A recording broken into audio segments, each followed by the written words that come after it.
खासदार अरविंद सावंत आपल्यासोबत आहेत। साहेब काय सांगाल की 11 ज्या विधान परिषद जागा ते 12 जुलैला ज्या ठिकाणी मतदान म्हणजे निवडणुका होत आहेत, काय कोर्टात जाण्याचा निर्णय आहे? मूळ मुद्दा असा आहे की नाही, आजही कोर्टामध्ये हे जे गद्दारी करून गेलेले आमदार आहेत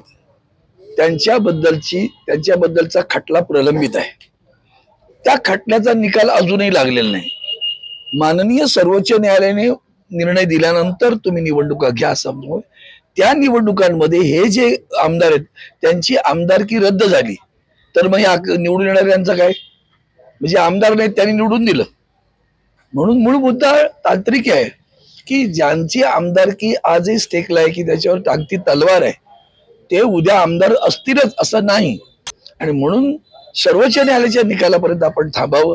सर्वोच्च न्यायालयाचा निकाल लागल्यानंतर ही निवडणूक घ्यावी असं आमचं म्हणणं आहे। काल जेव्हा वर्धापन दिनी भाषण झालं एकनाथ शिंदेचं, तेव्हा त्यांनी भाषणामध्ये असं म्हटलं की उद्धव बाळासाहेब ठाकरे गट हा चायनीज छत्रीसारखा आहे।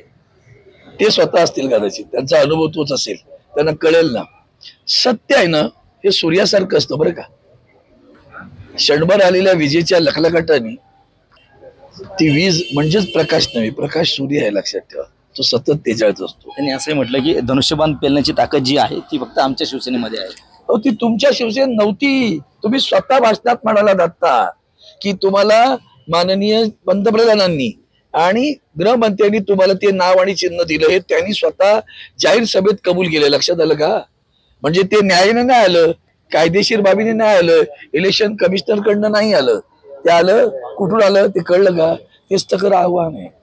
कल्याण ठाणेमध्ये आम्हाला भरघोस विजय मिळाला अशा पद्धतीचं ते बोलले। मला वाटतं त्याच्यावर न बोललेलं बरं। त्यांनी जे मार्ग अवलंबले आहेत ना, तुमची दांडके जरा तिकडे फिरू द्या ना। काय मार्ग अवलंबिले होते? काल विनायक राऊतांनी तक्रार केली आहे बघा।